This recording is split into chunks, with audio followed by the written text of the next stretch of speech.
ورحمۃ اللہ وبرکاتہ۔ الحمد للہ رب العالمین والعاقبۃ للمتقین وأصلی وأسلم علی المبعوث رحمۃ للعالمین اللہم لا علم الا ما علمتنا وزدنا علما یا کریم۔ حاضرین گرامی، دوستوں، بزرگوں اور ساتھیوں، کتاب البیوع کے احادیث کی تشریح آپ کے سامنے چل رہی ہے۔ آج کے اس درس میں ہم ایک مشہور روایت جو حضرت جابر ابن عبداللہ رضی اللہ تعالی عنہ اس حدیث کے راوی ہیں اور حدیث متفق علیہ ہے، یعنی بخاری اور مسلم کی روایت ہے۔ کہتے ہیں وعن جابر ابن عبداللہ رضی اللہ تعالی عنہما انہ سمع رسول اللہ صلی اللہ علیہ وسلم یقول عام الفتح وہو بمکہ۔ حضرت جابر ابن عبداللہ رضی اللہ تعالی عنہما سے روایت ہے، وہ کہتے ہیں کہ میں نے اللہ کے نبی صلی اللہ علیہ وسلم کو فتح مکہ کے سال یہ کہتے ہوئے سنا، اس حال میں کہ اللہ کے نبی صلی اللہ علیہ وسلم مکہ میں تھے۔ فتح مکہ میں کے وقت یہ کہتے ہوئے سنا، اس حال میں کہ اللہ کے نبی صلی اللہ علیہ وسلم مکہ میں تھے۔ اس حدیث سے یہ پتہ چلا کہ یہ حدیث جناب محمد رسول اللہ صلی اللہ علیہ وسلم کے آخری زمانے کی حدیث ہے، یعنی فتح مکہ سن 8 ہجری میں ہے اور 11 ہجری میں اللہ کے نبی صلی اللہ علیہ وسلم کی وفات ہوئی ہے، یعنی سن 8 ہجری میں اپنے حیات کے آخری دنوں میں اللہ کے نبی صلی اللہ علیہ وسلم نے یہ حدیث بیان فرمایا۔ کیا حدیث کہا ہے؟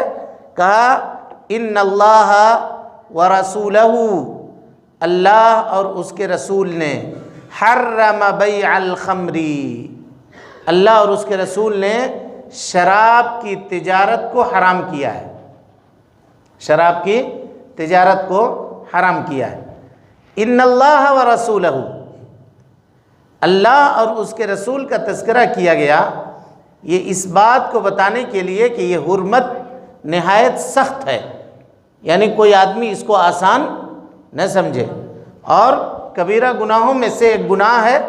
اسی کے بارے میں جناب محمد رسول اللہ صلی اللہ علیہ وسلم نے فرمایا کہ اللہ رب العالمین کی لعنت ہو شراب پلانے والے کے اوپر، شراب پینے والے کے اوپر اور شراب بیچنے والے کے اوپر، شراب بیچنے والے کے اوپر۔ اور کل رات کے درس میں یہ تشریح آپ کے سامنے ہو چکی ہے کہ شراب سے لوگ یہ سمجھتے ہیں کہ بوتل کے اندر بھر کر کے جو پینے کے لیے ملتا ہے وہی شراب ہے۔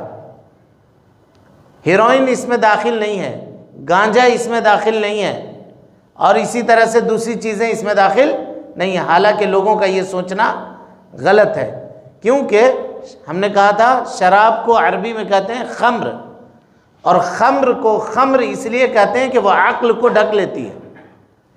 عورت جس کپڑے سے اپنے چہرے کو ڈھکتی ہے اس کو کہتے ہیں خمار۔ خمار اس وجہ سے کہتے ہیں کہ وہ اپنے سر کو اس کپڑے سے ڈھکتی ہے۔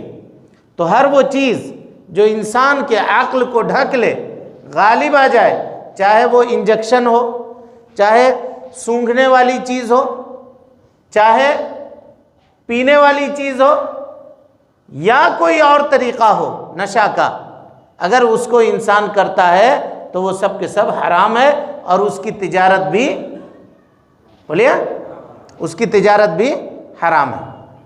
ان اللہ حرم بیع الخمر، اور شراب کا پینا اور شراب کا بیچنا یہ کبیرہ گناہوں میں سے ایک گناہ ہے۔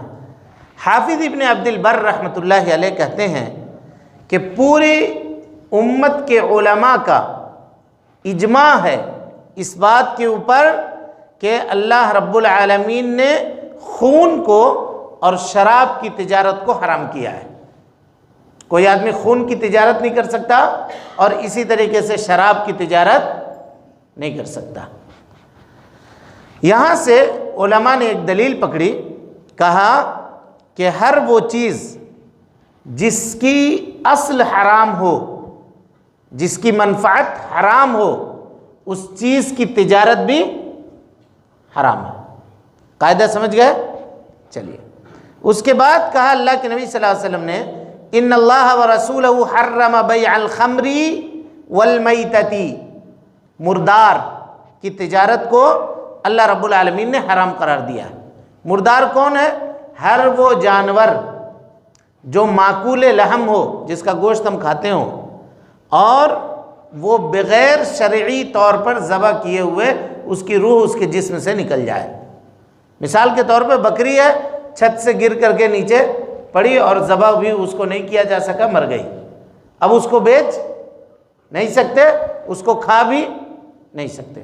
اسی طریقے سے ہر وہ جانور جس کو اللہ رب العالمین نے جس کا کھانا حرام کیا ہے، اگرچہ کوئی آدمی اس کو ذبح کر دے تب بھی اس کا کھانا اور بیچنا جائز نہیں ہے۔ مثال کے طور پر کتا حرام ہے، لیکن کوئی آدمی اس کو ذبح کر دے اور کہے کہ ہم نے اس کو ذبح کر دیا ہے تو اس کا کھانا یا تجارت کرنا جائز ہوگا؟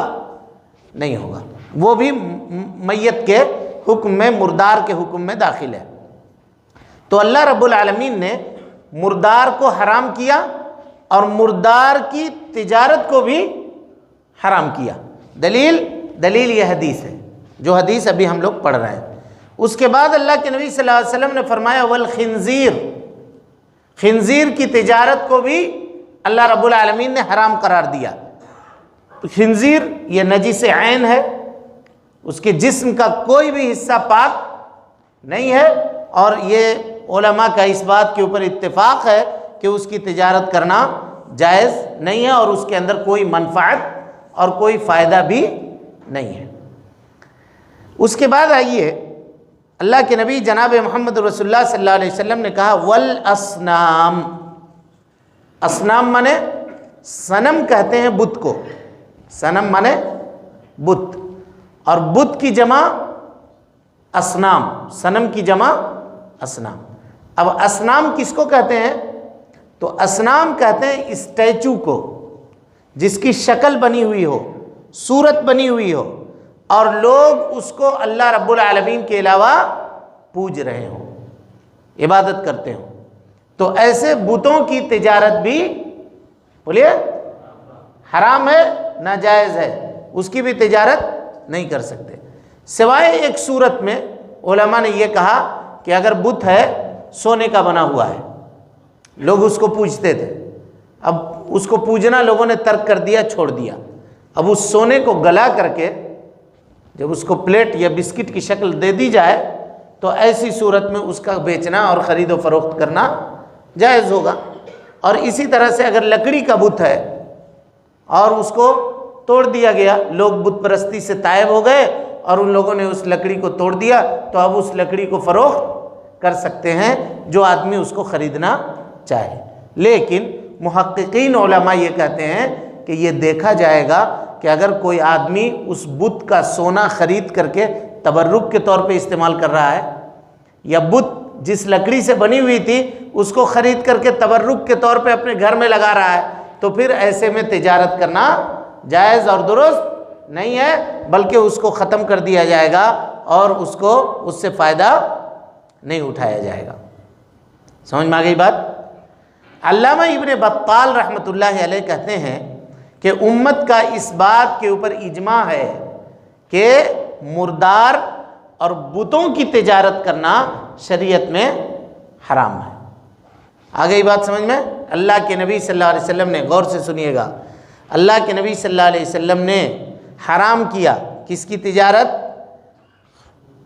شراب کی تجارت، نمبر 1، نمبر 2 مردار کی تجارت، نمبر 3 خنزیر کی تجارت، اور نمبر 4 بتوں کی تجارت کو حرام قرار دیا۔ یہ تجارت کوئی آدمی نہیں کر سکتا۔ اس کے بعد اللہ کے نبی صلی اللہ علیہ وسلم سے پوچھا ایک صحابی نے، یا رسول اللہ، اے اللہ کے نبی صلی اللہ علیہ وسلم، ارأیت شحوم المیتتی، مردار کے چربی کے بارے میں آپ کا کیا خیال ہے؟ یعنی مرا ہوا جانور ہے اور اس کی چربی ہے، استعمال کر سکتے یا نہیں کر سکتے؟ فَإِنَّهَا تُطْلَى بِهَا السُّفُنُ، اس لیے کہ ہم لوگ مردار کے چربی کو پگھلا کر کے کشتی کے نیچے لگاتے ہیں، یعنی لکڑی کی کشتی ہوتی ہے پانی میں، تو پانی اس کو کھائے نہ، لکڑی کو خراب نہ کرے، اس لیے آج کل کے زمانے میں وہ گرس وغیرہ کی چیز آتی ہے، اس زمانے میں وہ چیز نہیں تھی، تو وہ لوگ کیا کرتے تھے، چربی کو نیچے لگا دیتے تھے لکڑی میں تاکہ پانی پکڑے نہیں، تیل بنا رہے تو پانی نہیں پکڑے۔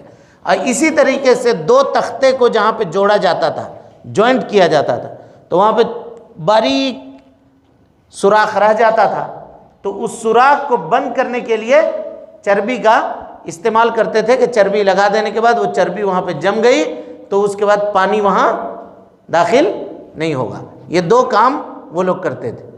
تو کہا ہے اللہ کے نبی صلی اللہ علیہ وسلم، آپ مردار کے چربی کے بارے میں کیا کہتے ہیں کہ اس کے ذریعے سے ہم لوگ اپنے کشتیوں کو لیپتے ہیں اور اس کے ذریعے سے ہم لوگ چمڑے کو دباغت دیتے ہیں اور لوگ اس کو چراغ جلانے میں استعمال کرتے ہیں۔ پہلے زمانے میں وہ جو پلیتے کا چراغ ہوا کرتا تھا جس میں تیل ڈالا جاتا تھا، تو تیل کے طور پہ لوگ مردار کی چربی ڈال کر کے بھی اس کو جلایا کرتے تھے۔ اللہ کے نبی صلی اللہ علیہ وسلم نے فرمایا لا ہوا حرام، وہ کیا ہے، حرام۔ اب اس سلسلے میں علماء کا اختلاف ہے، دو قول ہے۔ پہلا قول یہ کہ اللہ کے نبی صلی اللہ علیہ وسلم نے جو کہا لا ہوا حرام، اس کا تعلق تجارت سے ہے یا اس کا تعلق فائدہ اٹھانے سے ہے؟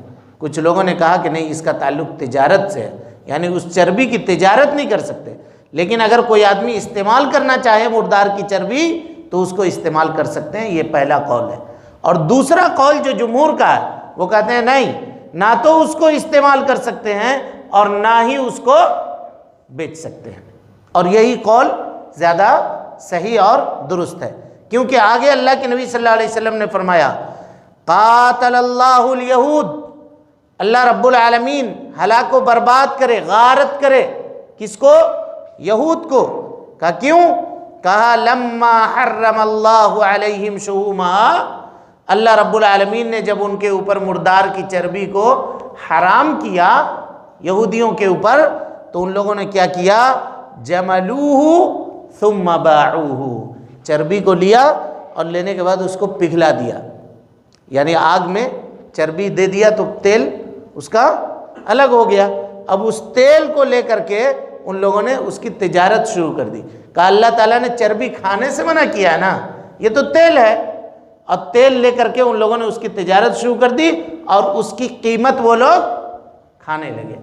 پتہ کیا چلا کہ اگر جو چیز شریعت میں حرام ہے اس کو کوئی آدمی ہیلا اور بہانہ کر کے حلال کرنا چاہے تو وہ چیز حلال نہیں ہوتی۔ دل بہل سکتا ہے آپ کا کہ چلو ایسا نہیں، ایسا کر دیتے ہیں تاکہ جائز ہو جائے، ایسا نہیں، ایسا کر دیتے ہیں تاکہ جائز ہو جائے، لیکن اصل میں وہ چیز جائز نہیں ہوتی۔ شریعت میں حیلے اور بہانے سے کوئی بھی چیز جائز اور درست نہیں ہوتی۔ سمجھ میں آ گئی بات؟ یہ حدیث سے چند باتیں ہمیں اور آپ کو فائدے کے طور پر حاصل ہوتی ہیں، اور یہی اصل فائدہ ہے، اس کو سمجھیے۔ اس حدیث سے کچھ مسائل مستنبط ہوتے ہیں۔ یہ جو پوری حدیث ہم لوگوں نے پڑھی ہے اس سے کچھ مسائل مستنبط ہوتے ہیں۔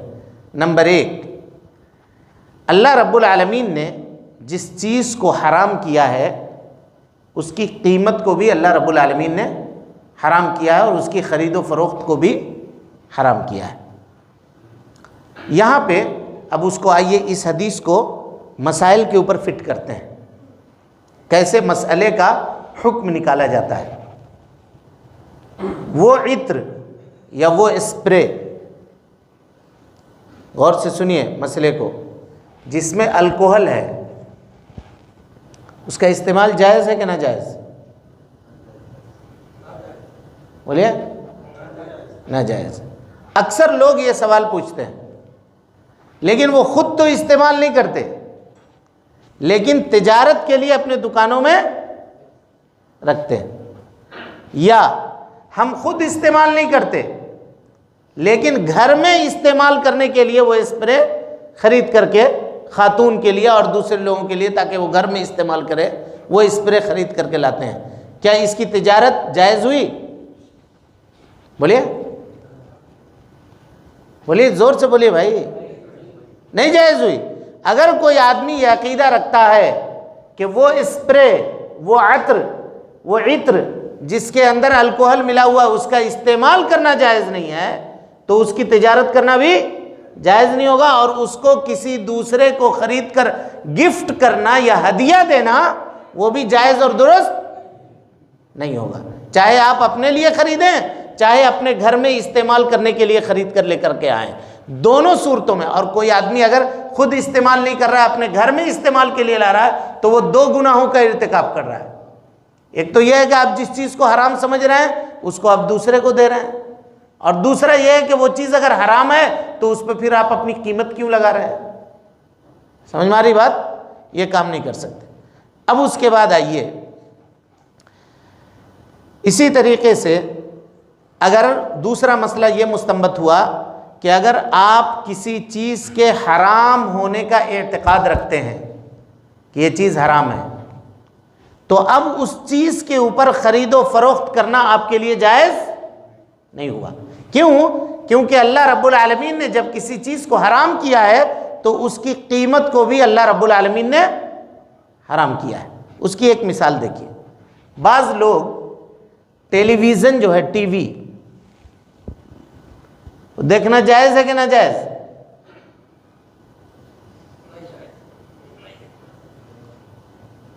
بولیے بھائی،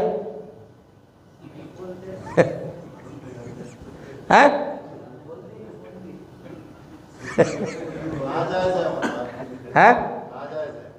ناجائز ہے؟ ٹیلی ویژن ناجائز ہے، اس پہ فلم ہے، سیریل ہے، دوسری چیز ہے، لہو الحدیث ہے وہ۔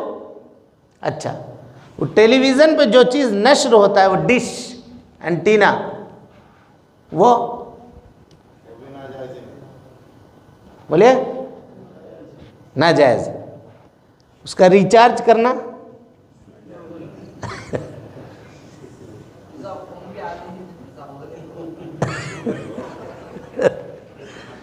نہیں آتے بھائی، جو مسئلہ ہے اس کی وضاحت تو ضروری ہے۔ حدیث پڑھے ہیں تو حدیث کو ہم لوگ فٹ کریں گے نہیں پڑھیں گے، اور سیدھے اگر کہیے گا ترجمہ کر کے ہٹ جانا ہے تو ہٹ جائیں گے، اس میں کیا حرج کی بات؟ لیکن حدیث سے حاصل کچھ نہیں ہوگا۔ پھر ہم اگر اس چیز کو ناجائز سمجھ رہے ہیں تو اس کی تجارت کرنا، اس کو بیچنا، اس کا فروخت کرنا، اس کا شو روم لگانا، یہ سب کے سب کیا ہوگا؟ سب کے سب ناجائز ہوگا، اور اس کو ایسا اس کی تجارت نہیں کر سکتے۔ دلیل کہیے گا اللہ رب العالمین نے جس چیز کو حرام کیا ہے اس کی قیمت کو بھی اللہ رب العالمین نے کیا کیا ہے؟ حرام کیا ہے، سیدھی سی بات۔ اب اس میں جو چیز ہم چھوڑ دے رہے ہوں گے اس کو آپ شامل کر کے اس کا مسئلہ معلوم کر سکتے ہیں۔ اصل ثانی، اس حدیث سے دوسری چیز جو پتہ چلتی ہے وہ کیا ہے؟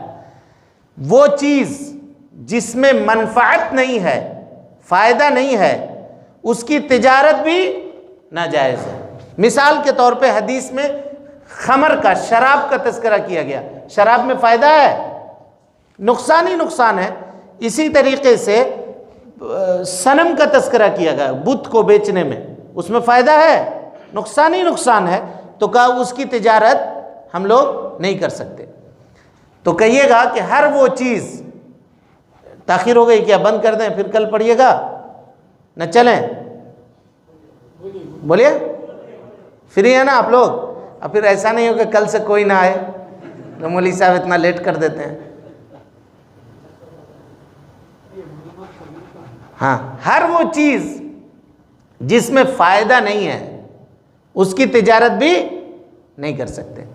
لیکن مثال کے طور پر اس کی ایک مثال دے دیتا ہوں، جیسے زمین میں کیڑے مکوڑے، چوٹی اور اس طرح کی چیز، اس میں کوئی فائدہ ہے؟ نہیں ہے، تو اس کی تجارت کرنا بھی ناجائز ہوگا۔ یہ پہلا قسم۔ اس کی دوسری قسم آئیے، ایک چیز جس میں ہمارے لیے فائدہ نہیں ہے لیکن دوسرے کے لیے فائدہ ہے، تو جس کے لیے فائدہ ہے اس کے لیے وہ تجارت کر سکتے ہیں۔ مثال کے طور پر سانپ اگر ہم خریدیں گے، بچھو اگر ہم خریدیں گے تو ہم کو کوئی فائدہ ہے؟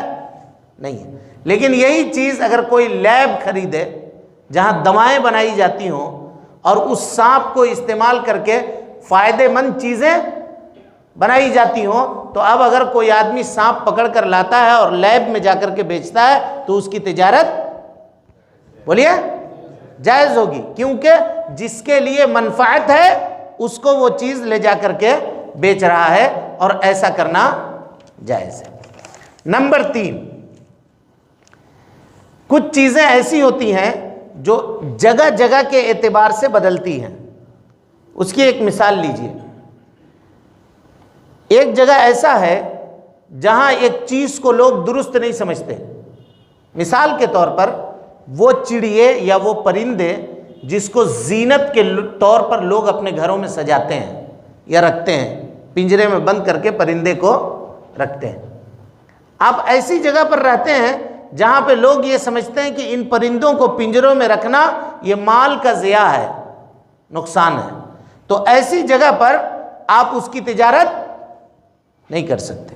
لیکن کوئی ایسی جگہ ہے جہاں پہ لوگ اس کو ناجائز نہیں سمجھتے اور یہ سمجھتے ہیں کہ ہم ان پرندوں سے لطف اندوز ہو سکتے ہیں اور ان کے خوشنما منظر سے ہم اپنے آپ کو مستفید کر سکتے ہیں، تو ایسی جگہ پر ان پرندوں کا تجارت کرنے میں کوئی حرج نہیں ہے۔ یعنی ایک چیز جو کسی کے لیے مصلحت ہے اور کسی کے لیے مصلحت نہیں ہے اور شریعت نے اس چیز کو ناجائز نہیں کیا ہے، تو ایسی چیز کی تجارت میں کوئی حرج کی بات نہیں ہے۔ اور اسی میں اس چیز کو شامل کیجئے، گاڑی یا موبائل فون کا نمبر، کبھی کبھی ہوتا ہے کہ نمبر جو ہوتا ہے 111 گاڑی کا نمبر اگر اس طرح سے ہو تو اس کی قیمت بڑھ جاتی ہے، لاکھوں میں ہو جاتی ہے۔ اب وہ قیمت دے کر کے آپ نمبر خرید سکتے ہیں یا نہیں خرید سکتے؟ اس میں کوئی فائدہ ہے؟ میرا نمبر 538 ہے مثال کے طور پر اور آپ کا نمبر 111 ہے، کوئی فرق ہے؟ کوئی فرق نہیں ہے۔ لیکن آپ یہ کہے، کوئی آدمی یہ کہے کہ بھائی صاحب میرا مطلب یہ ہے کہ ہم بھول جاتے ہیں، اگر 1 2 3 ایسا نمبر میرے پاس رہا تو ہم اپنی گاڑی کو پہچان سکتے ہیں، تو کہا آپ کے لیے منفعت ہے، آپ وہ نمبر خرید سکتے ہیں۔ موبائل میں سم کارڈ ہے، اس کا نمبر ہے، اب آپ کوئی آدمی یہ کہے کہ ہمارا جو بھی نمبر ملے ہم کو کوئی حرج نہیں ہے، لیکن کوئی کہے نہیں بھائی میری والدہ اس میں مجھ کو فون کرتی ہے، اگر مشکل نمبر ہوا تو اس کو ڈائل کرنے میں دقت ہوگی، 1 2 3 5 اس طرح سے اگر نمبر ہوا تو وہ آسانی سے ڈائل کر سکتی ہے، تو ایسی صورت میں اس چیز کا خریدنا اس کے لیے جائز ہوگا۔ سمجھ میں آ رہی بات؟ کسی کے لیے فائدہ ہے اور کسی کے لیے فائدہ نہیں ہے، جس کے لیے فائدہ ہے وہ اس کو خرید سکتا ہے۔ اور آخری چیز ہم لوگوں نے یہ طے کیا، ابھی آپ ہی سے سوال کر رہے ہیں، بس 2 منٹ میں بات کو ختم کریں گے۔ ہم لوگوں نے یہ طے کیا کہ مردار کو بیچنا جائز ہے کہ ناجائز؟ بولیے ناجائز۔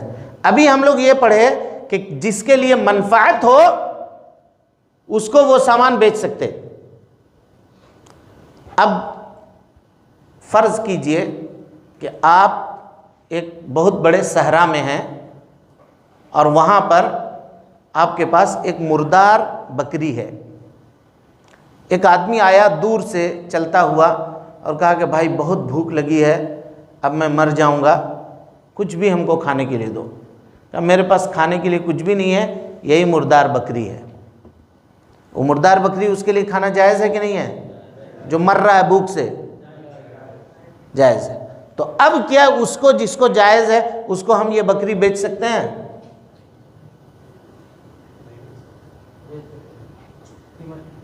قیمت سے بیچ سکتے ہیں یا نہیں بیچ سکتے ہیں؟ بولیے اس کے لیے جائز ہے؟ نہیں بیچ سکتے، نہیں بیچ سکتے۔